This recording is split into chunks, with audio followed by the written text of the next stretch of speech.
Zimbabwe's opposition leader Nelson Chamisa is calling on the international community to intervene in human rights violations in the country. This week, 3 women who had been picketing in Harare were allegedly abducted by police officers. The trio, who are MDC members, say they were tortured and sexually assaulted before being released. They are recovering in hospital. MDC leader Nelson Chamisa says the incident shows that Zimbabwe's government hasn't changed. Chamisa insists that it continues to victimize, to abuse and violate those viewed as enemies of the ruling regime. The government denies that police abducted the 3 women, but it says from initial reports, the trio violated lockdown regulations by picketing. Through a press release, the government said it would investigate the abduction of the women and establish who was responsible for the act. Dewa Mavhinga is the Southern African Director with the Africa Division at Human Rights Watch. He joins us now via Skype from London. Mr. Mavhinga, very good evening to you. Thanks for joining us. Welcome to the Globe. Thank you so much, Simpiwe. Pleasure to be with you. Thank you. It certainly isn't the first time that we hear reports of torture of Zimbabwean civilians, ostensibly at the hands of police. So what's your reaction to the latest reports? Well, it's vile, it's pure evil.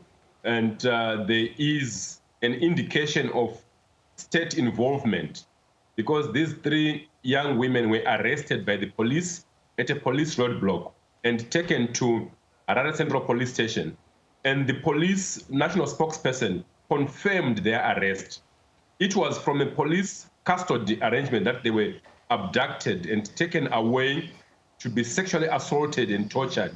It's something that should be condemned, and it's not true, it's not fair that we now have so many abductions and cases of torture over the last year in Zimbabwe with not a single arrest, Simpiwe, not a single arrest, no investigations. The state is covering up. This is state-sponsored violence. Well, Mr. Mavhinga, the accusations of torture and sexually assault are still yet to be tested. But then the government denies that police abducted the 3 women, but then only arrested them ostensibly for violating the lockdown regulations. Do you think that we're justified in using that as a defense? The government is not justified in using that as a defense, number one. Number two, if the police arrested these 3 young women, how come they were taken out of police custody and driven some 80 kilometers from Harare, where they were abused, beaten up, sexually abused, and made to eat human waste? What kind of punishment is that? No human being deserves such crude and vile treatment for whatever crime. If they committed a crime, then the law must check its course. But there is no law that gives the power to state agents to abuse citizens in that manner. No. Was the picket legal, though? Well, it's not clear. People have a right in terms of the Constitution of Zimbabwe to protest. So in terms of whether or not it was legal, it's for the court to determine, but the right is there. But what I was saying is that even if it was not legal, that is not a justification for such brutal, horrific, and horrendous acts on young women. Sexual abuse, this is crossing the line, Simpiwe. These are crimes against humanity. And the international community must urgently step in. The UN must speak out and condemn these acts. Zimbabwe claims to be a new dispensation now in terms of government. But what is happening is far worse than what the abuses that we witnessed under Mugabe. This is unacceptable. And the international community is watching and should condemn.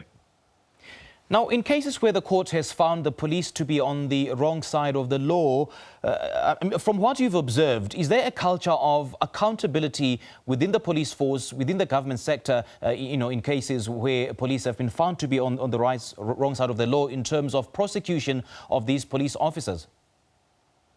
Well, Simpiwe, no accountability at all. The culture that is there in Zimbabwe is a culture of impunity on the part of security forces, including the army and the police. You may be aware that there was a case in which the police and soldiers were accused of shooting with live ammunition and killing 6 people on the 1st of August 2018 in a protest in Harare, a post-election protest. And there was a commission of inquiry led by former South African President Kgalema Motlanthe, which found that there has been wrongdoing, but there was no accountability whatsoever.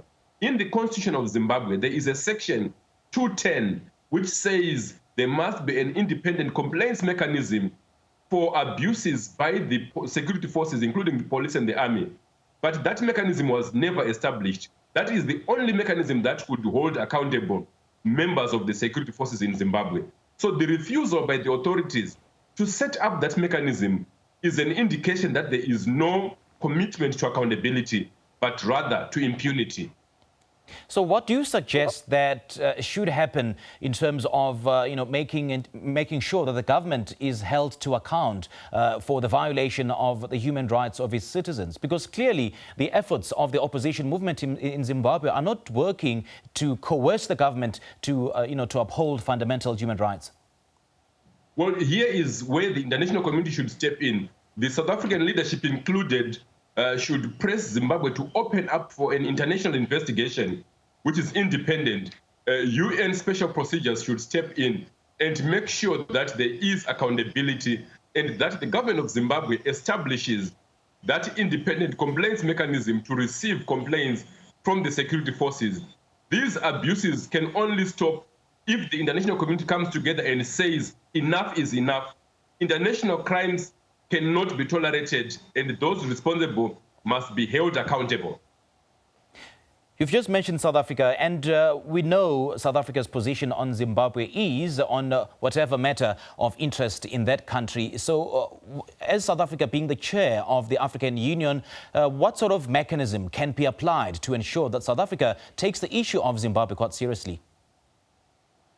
Well, representations should be made, including by the opposition and local civil society in Zimbabwe, to South Africa as the chair of the African Union, and also to the African Commission on Human and People's Rights, with a clear request for intervention and for a special envoy to be dispatched immediately to Zimbabwe to stop the carnage, to stop the torture, the sexual abuse, and these crimes, and to open up for proper investigations so that soldiers and the police involved should and must be punished, to send a clear message that this is no longer business as usual. It's not allowed. Human rights should be upheld, and security forces are not above the law.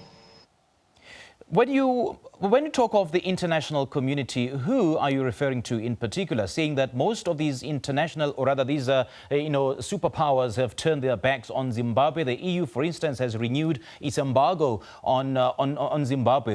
Which countries in particular do you think would have the necessary gravitas of taking action on Zimbabwean authorities? Well, we are talking to all members of the international community who care about human rights within the UN. We are also talking to the EU, and we have noticed that even the EU delegation in Zimbabwe, the US embassy in Zimbabwe, the UK embassy in Zimbabwe are speaking out and condemning these acts and demanding independent, impartial investigations. But we're saying they must do more now, because this is very clear that Zimbabwe has crossed the line, that Zimbabwe is not willing to respect human rights, and that there must be someone who must step in to protect citizens and ensure that there is respect for human rights in Zimbabwe. The opposition in Zimbabwe is a democratic opposition. It is an opposition that can only protest and do no more. And therefore, the international community collectively should step in to support values of human dignity, of Ubuntu, values that say no one would want to have their mother, their sister, their partners violated in the way that these three young MDC women were violated. For what reason? Only for protesting. They had to go through these horrific acts of abuse. It's not acceptable. It's not of this world, and it should be punished. And in terms of enabling an inclusive dialogue and accelerating progress on reforms, what kind of role can these countries play then? Well, these countries should push for dialogue, should offer to facilitate or to mediate. You remember, Simpiwe, that previously, in 2007, it was South Africa, under the then leader, Thabo Mbeki, that mediated in Zimbabwe, leading to some reforms and to a government of national unity that began in 2009.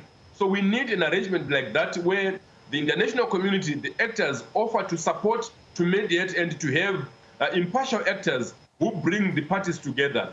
Because we know that the government of Zimbabwe on its own has no appetite for reforms and has not been sincere about its promises for reforms, its promises to respect human rights and to uphold the rule of law.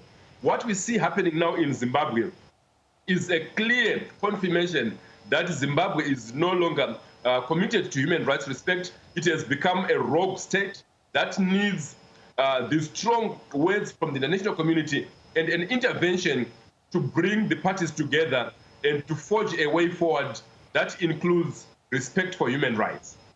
Dewa Mavhinga, the Southern Africa Director with the Africa Division at Human Rights Watch, joining us from London. Thank you so much for your time. Thank you, Simphiwe. Thank you.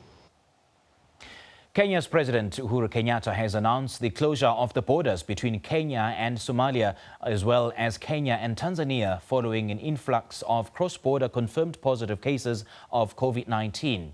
According to President Kenyatta, in the last 1 week, 43 positive cases of the virus were from Somalia and Tanzania.